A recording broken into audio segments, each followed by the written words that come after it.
Last Sunday, we ended Epiphany as we started it, with God's proclamation of who Jesus is. For Mark, the identity of Jesus is essential to the message of hope he is sharing with the people of Israel and with us. So much so, Mark, like Matthew and Luke, will end the story of Holy Week with the same proclamation, this time not by God, but by a centurion who stands at the foot of the cross. Why is it so important for Mark that we know who Jesus is? Maybe because the only one who can profess with any certainty the coming of the kingdom of God is God. Others tried to proclaim messages of hope, mostly which benefited them. But Jesus came saying that it was not about him. It was about God's people. Not even what was about to happen to him in Jerusalem is about Jesus. It is about the salvation of God's people. That's why we saw Moses and Elijah on that hill with Jesus. Two figures who played prominent roles in assuring God's people that God loved them, despite their failings and their self-righteous arrogance. The truth is, we're still failing today. Failing to give to God what is rightly God's, instead often seeking it for ourselves. And maybe that's why we begin Lent, as we do tonight, with a reminder that we are dust, and to dust we shall return. That simple phrase reminds us of our humanity, and that without God, we exist for only a short time.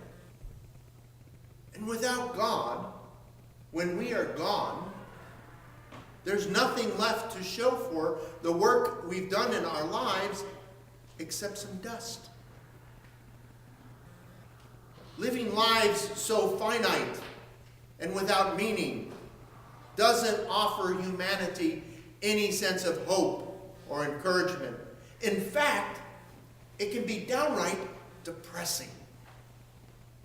That's where Israel was some 2,000 years ago, wallowing in the midst of hopelessness. Hopelessness brought on by slavery and oppression. And not just the slavery of Rome, who occupied the Holy Land, but the slavery and oppression they inflicted upon themselves. From the time of Malachi, the last prophet of the Old Testament, to John the Baptist, the first of the new, was about 400 years. And during that time, Israel believed God was silent, that God had somehow abandoned them. And so they did what they could. They took it upon themselves to determine what is right, what is wrong, what is righteous and what is not. And for a while, it worked. But eventually the sin of human pride took hold, and that became the lens through which they looked at right and wrong. And Israel began walking a markedly different path than the one God had set before them. Then along comes John the Baptist, saying, "Hey, over here, this way." But John the Baptist was different. So different that many people refused to listen to him. Even though he was telling people that God had not abandoned them, that God had heard their prayers, and in fact, God was coming to once again live in their midst. But the people had heard messages like that before, and nothing ever came of them. But still, some people watched, just in case John might be right. They watched, and they watched, expecting pomp and circumstance and the flourishing that comes with royalty. And instead, in walks Jesus. He looked like them. He talked like them. He even lived like them. Can this be the one, they asked? Mark spends the next part of his gospel trying to say, yes, he is, giving people examples so that they might see for themselves. But when Jesus dies on that cross, and nothing else seems to have changed, the people once again ask, if he is the one, how can this be? It's not an unfair question. We would ask the same question if someone came amongst us today proclaiming a message of hope that contradicted everything we had expected and fulfilled nothing. But Mark, the first gospel writer, not only says, yes, Jesus is the one who brings hope where once there was none, but he does so because he is God's Son. Not only has the divine come among us, Mark says, it is through Jesus Christ that the kingdom of God has come near. And because of all this, Mark says things really have changed. And he says, let me show you how. That's Mark's gospel account of what God's love for us looks like. Other gospel writers may use more embellished images, more elaborate images. Maybe they say it a little bit prettier. But for Mark, the love of God is all about God coming among us to show us the way back into right relationship with God and with one another.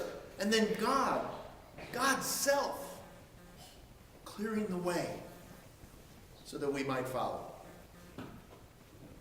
According to Mark, as well as Matthew and Luke, Jesus comes down that mountain and heads straight for Jerusalem and the cross. Leaving the light of God, Jesus and his disciples enter a metaphorical darkness. Yet none do so alone. God is with Jesus. Jesus is with the disciples. Together they will journey through a time we now call Lent. From the mountain to the cross they go. And only afterwards will they rejoice in the resurrection. We're not the only ones who make this journey. Throughout Epiphany, Mark has tried to show us the light of God shining through Jesus Christ. And just in case we missed it, Mark, Matthew, and Luke make it clear on that mountaintop. Now we journey with Jesus to the cross. And along the way, the readings will focus on that message, that parting message of Jesus to his disciples. A message intended to give them hope and encouragement to carry on his work of reconciliation in the world. A work that began with the incarnation, was revealed through his ministry, and encapsulated in the cross. But the story, as we all know, doesn't end there. If it did, then the words of that centurion would be just words. The story continues because Christ continues. He is raised from the dead so that we might live, knowing that death, even death unto ourselves, no longer has power to enslave us and oppress us. We are freed from the bondage of sin and reconciled to God. As we listened to Mark's story throughout Epiphany of how the light of God was in our midst, let us now listen to the story through Lent of how and why that light changed the world. The light of Christ, we profess at the Easter Vigil, is coming to lead us through the darkness of Lent. Yet unlike the disciples who lived this firsthand, we know we don't have to wait for the warmth of that glow, because the light already burns inside us. That means we don't journey alone through Lent. In fact, we are reminded by the ashes we wear. Yes, the ashes are a sign of our humanity.